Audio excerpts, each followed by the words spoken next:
Messieurs, dames, bonjour. Donc on va faire le tour de Rimogne et donc on va évoquer essentiellement le passé, le passé marqué par l'extraction de l'ardoise.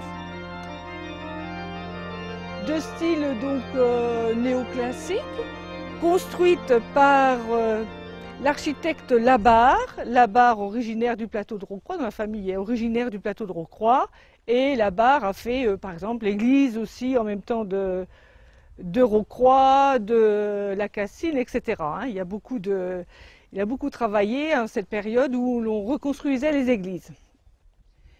Alors si vous voulez, cette église a été construite par un entrepreneur de Rimogne, Moreau-Jarlot, et elle a été terminée, elle a été commencée en 1845 et consacrée en 1847 par l'évêque. C'est important de savoir que les habitants, c'est-à-dire les ardoisiers, etc., et les directeurs des ardoisières ont participé à sa construction. Alors je vous ai dit style néoclassique. Ce vitrail a été, je vous l'ai dit, offert par la confrérie des ardoisiers, confrérie fort importante.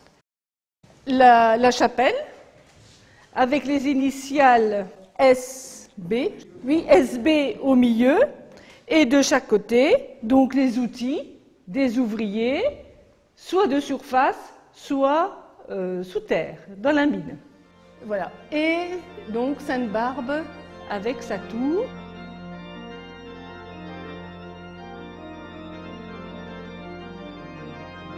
Alors, vous êtes devant l'autel principal et les dalles sur lesquelles le prêtre officiait, puisque maintenant on ne va plus à l'autel principal là-bas derrière, eh bien, a été réalisé avec les dalles des seigneurs de Rimogne qui se trouvaient donc dans l'ancienne église.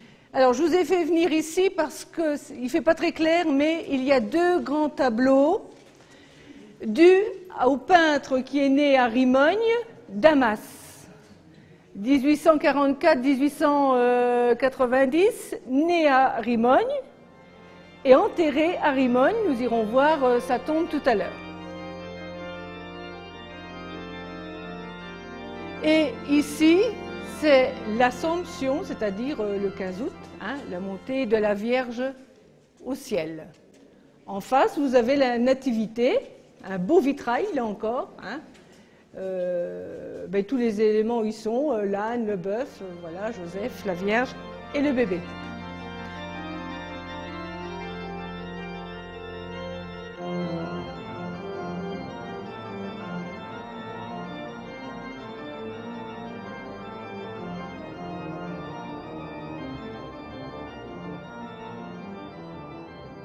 C'est un devoir patriotique d'élever des monuments aux morts. C'est toute une histoire fort intéressante de voir ce qui est représenté. Donc ici, ce poilu est en état de veille. Sa tenue est vraiment avec la capote, le masque à gaz au ceinturon, sur le côté droit, et de l'autre côté, les cartouches, et de l'autre côté, il y a une gourde, il me semble. Voilà, donc, et il a son fusil sur le côté et normalement sur ce poilu-là, enfin il devait y avoir une baïonnette au bout du fusil et elle a disparu, enfin il y a des jeunes qui ont joué et qui l'ont maltraité. Rimogne, patrie des ardoisiers en perpétuel combat, même aux heures de paix, dans les galeries qui s'ouvrent sous les pieds, dans la fumée des mines qui explosent, dans les sinistres craquements des voûtes qui écrasent et arrachent avant le dernier souffle. Alors voici l'école, comme vous l'avez vu sur le vitrail. On élève le bâtiment, il faut donner de l'importance à ces bâtiments publics, avec le grand portail, et de chaque côté, deux classes, garçons et filles. Au-dessus du portail, avec des décorations spéciales, au-dessus du portail, la mairie, la salle pour la mairie.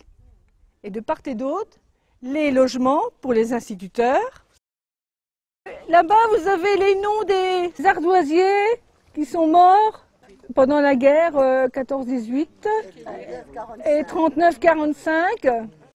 Ici, c'est le bâtiment du contremaître, des ateliers, des hommes qui travaillaient à la surface, c'est-à-dire qui taillaient les ardoises.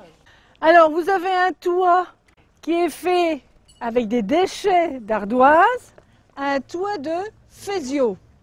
Eh bien, c'était les femmes et les enfants qui ramassaient ces morceaux de schiste et donc qui gagnaient un petit peu comme ça d'argent pour aider à construire ces toits.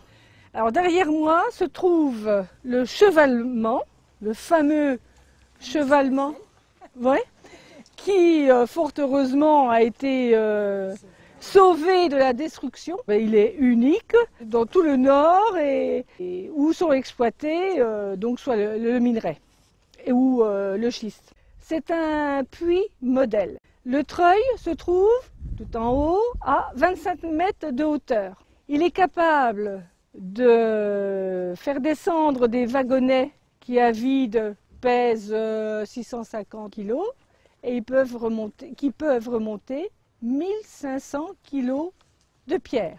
Alors le principal travail consistait au cairnage, c'est-à-dire que les blocs qui étaient remontés du fond de la mine devaient être débités, encore une fois, en blocs plus petits. Il y avait le fendage, je vous en ai parlé tout à l'heure, pour avoir donc des plaques de plus en plus fines, le découpage et ensuite donc le façonnage selon les formes qui étaient demandées, les formes des ardoises qui étaient à l'origine tenues par des clous. Et les hommes qui travaillaient à la surface étaient payés à la pièce. Et pour avoir un salaire convenable, eh bien, il fallait à peu près qu'ils fabriquent 1000 ardoises par jour, ce qui correspondait à environ 450 kg de pierre à manipuler à la journée. Pour que vous puissiez voir la succession de dalles de schiste, c'est quand même tout un art. Donc ces dalles, pour faire ces murs, c'est toujours pour permettre une construction. Et ici, pour limiter ce qu'on appelle un verdoux. Eh bien, il faut pas que ça s'écroule. Alors les dalles, on les met dans ce sens-là et au-dessus, dans ce sens-là. Le coup d'œil vaut le coup, là, de belles dalles. Je voulais vous montrer ici, on va en voir d'autres, une dalle de 2002, tout en schiste. Tombe de Monsieur Damas, là-bas, très simple.